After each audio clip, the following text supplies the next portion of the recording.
So ito po mga katribya po yung ating bunga na inaalagaan. Yun, meron tayong palakihin, meron tayong gasaresa, meron tayong gaholin. Maganda po ngayon ang mga buko ng ating kalamansi. Ayan, ganda po ng pagkabilog niya. Ayan, lumalaylay na po ang ating mga sanga. Mga ilang dalawang linggo ay makakapitas na tayo rito. Pero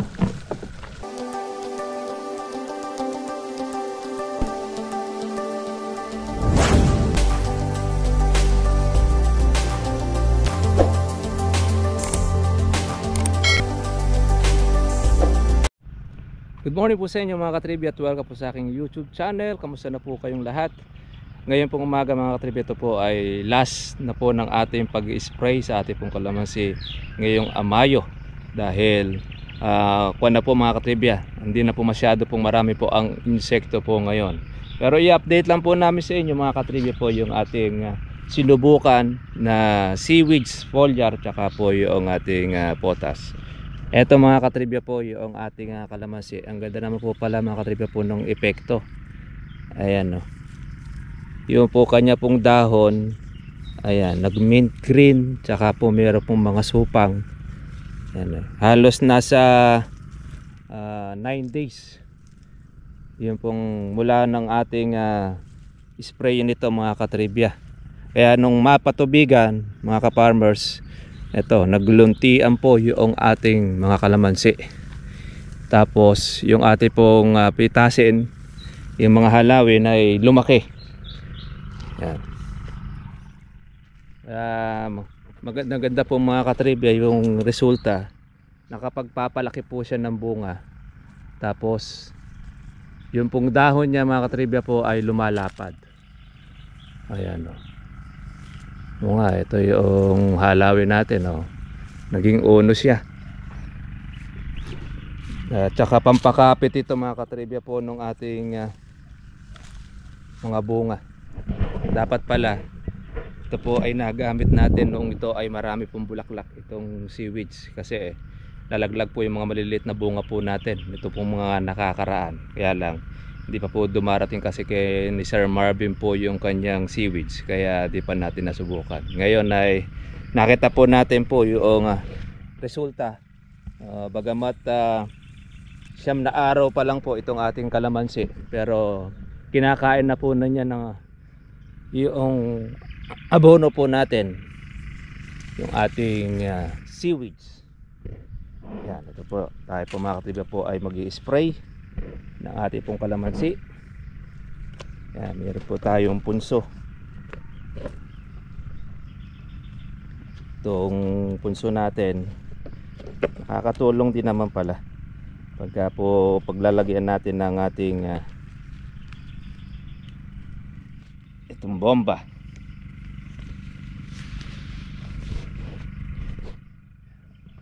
Manual lang po mga katribya po itong ating pong gamit. Bukod po sa matipid, natatapangan pa natin po yung ating gamot.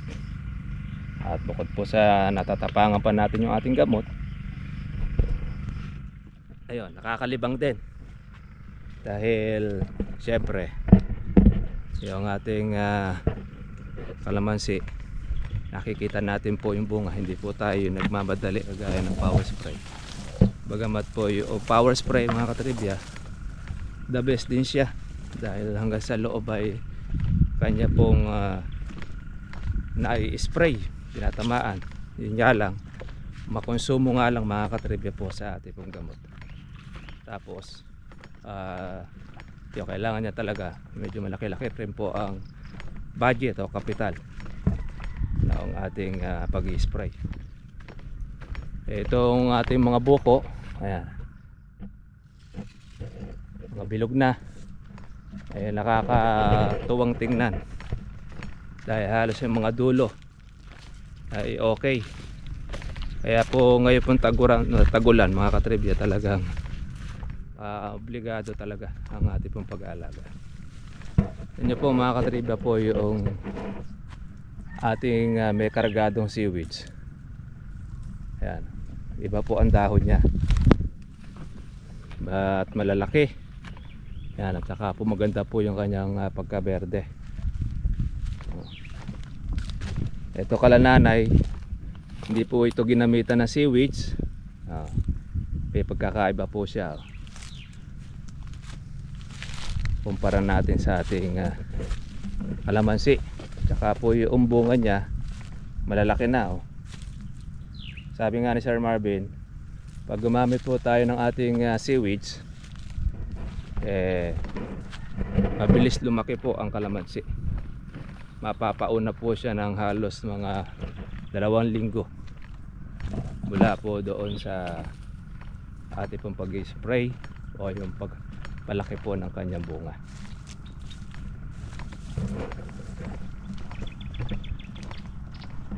Nahanap po natin yung ating, ito yung kalamanda rin nating pinigtas. Kailangan ay alam natin kung saan po tayo huminto. Ito, dito sa ating hose. Tapos tayo pong magpatubig, mga katribya.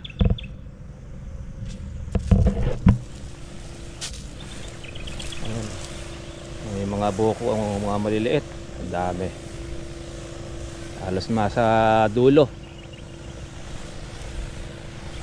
Ay napagandahan mga katribya pagka po ang ating kalamansi sa chargeable, hindi tayo nagmamadali.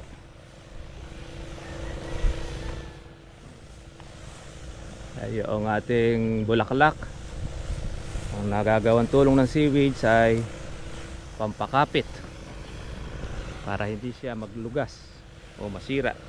Saka maganda po ang pagkabuka niya. Although sa init na po ng panahon,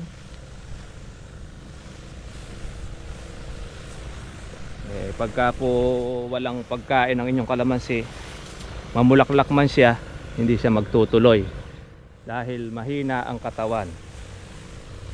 Ito, nagpapalakas ng katawan ng kalamansi yung ating sinampol. Kaya nasa 10 days pa lang naman tayo o 9 days. Malalaman po natin yan sa kabuuan kung pasado o hindi, lalo na yung ating kalamansi na tinesting na patayin na, dumilaw na siya, naubos na dahon, nga ispatsahin na. Pero sinubukan natin po yung ating seaweeds, marami siya naging bulaklak. Malalaman natin kung yun ay maraming matitira. Karaniwan, kahit po na marami pong bulaklak ang kalamansi, pag mahina katawan, hindi po nagtutuloy ang bunga, mga katribya. Kaya meron tayong susubukan uli. Ganun po talaga, try tayo ng try. Kung ano po yung ating matsyempuhan na okay, dun tayo. Ito yung ating puno na naubusan ng langis, yung ating pong makina na stop. Hindi tayo nakatapos, ilang puno lang naman. Baka abutan na lang ito ng ating pag-uulan, mga katribya. Happy farming sa ating mga ka-farmers. Ito ang ating huling pag-spray ngayong buwan ng Mayo.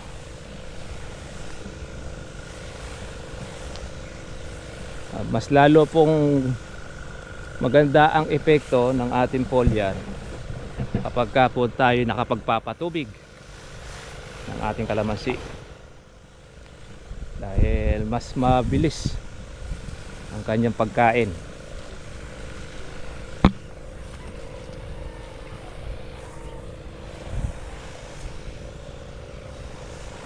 Ayan, may mga bulaklak pa na lumulusot.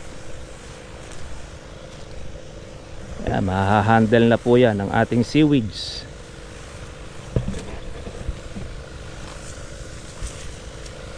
Lapit-lapit na rin mga katribya, makakaramdam na tayo ng lamig kapag po umulan. Pero habang wala pang ulan, tubig tayo ng tubig para sa ating kalamansi. Importante meron tayong patubig. Masama kung wala tayong patubig, nakaw, malaki problema.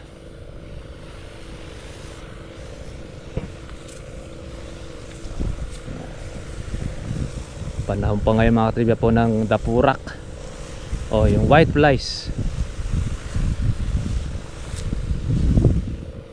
Ito namang gamot natin meron ng halo ito para do sa ating white flies. Yan.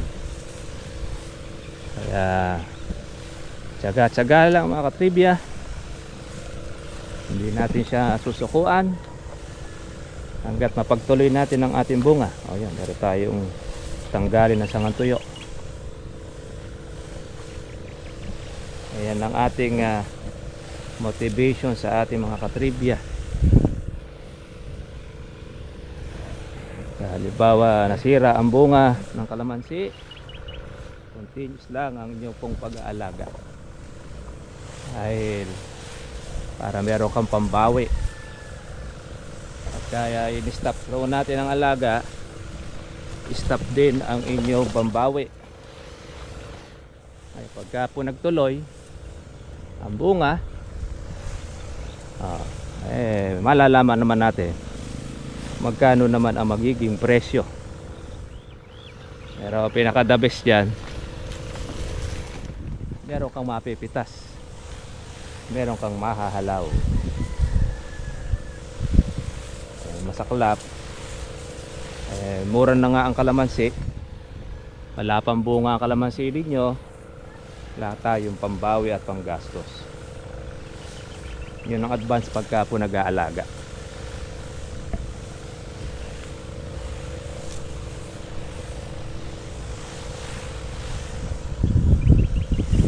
Dahil po mga nagtuloy, sana continuous na.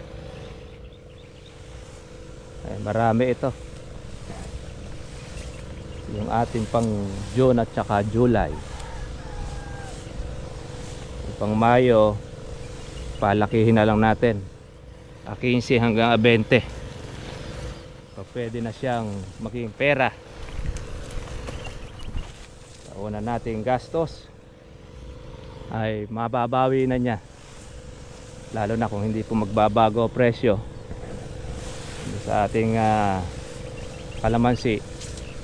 Napakaganda pa ng presyo mga katribya, sa 1.7.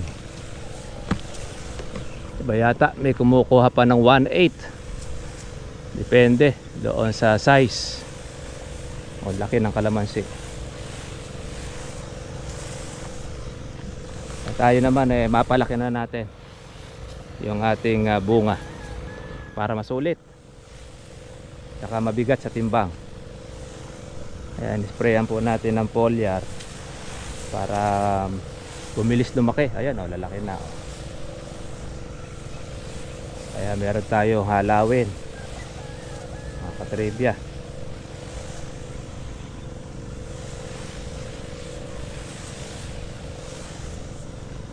Susulit natin ang ating pag-aalaga basta't nakikita natin na nabubuo lang yung ating inaalagaan.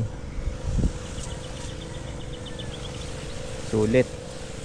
Pero pagka nasisira yung ating alaga,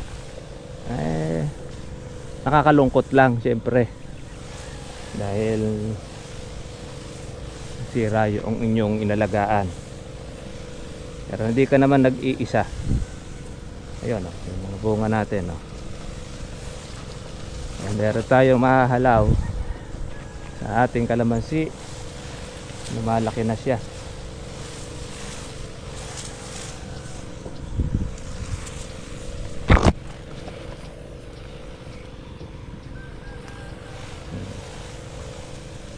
Yan, sa tamaan mo lang ang ating subject, okay na.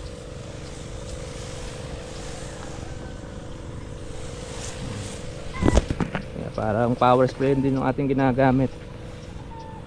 Hindi lang siya yung matubig, kagaya ng power spray.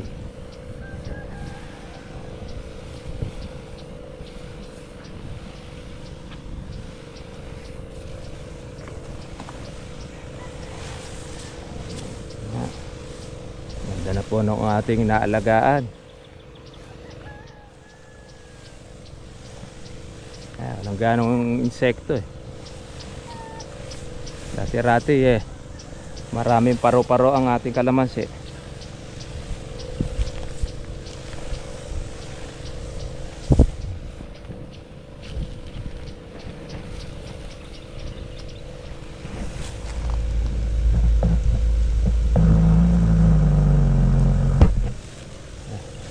Normal lang natin yung ating hangin, malakas. Kaya kagandahan ng ating chargeable eh, nano-normal ang hangin dahil humahangin na, nagtatawag na si ulan. Sana eh mabiyay. So ito po mga katribya po yung ating bunga na inaalagaan. Yun, meron tayo palakihin, meron tayo gasaresa, meron tayo gaholin. Maganda po ngayon ang mga buko ng ating kalamansi. Ayan, ganda po ng pagkabilog niya. Ayan, lumalaylay na po ang ating mga sanga.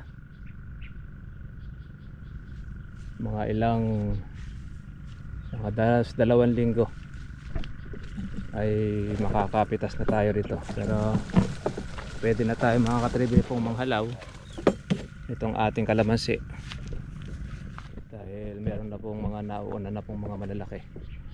Ayan, madami oh.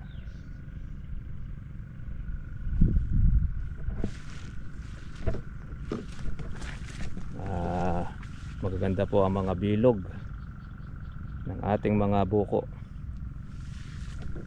Ayan, di po kasi natin mga triba po ito hinintuan ng ating pag-i-spray, kaya yan ang bunga kapag continuous po ang inyong pag-aalaga. Marami po ang nagtutuloy kumpara sa una bes po na hindi natin naalagaan. Natin pong palakihin. Lalabas pa uli mga triba po ng bulaklak ito dahil natubigan. Pati po yung ating magic fruit, ayan, laki na oh.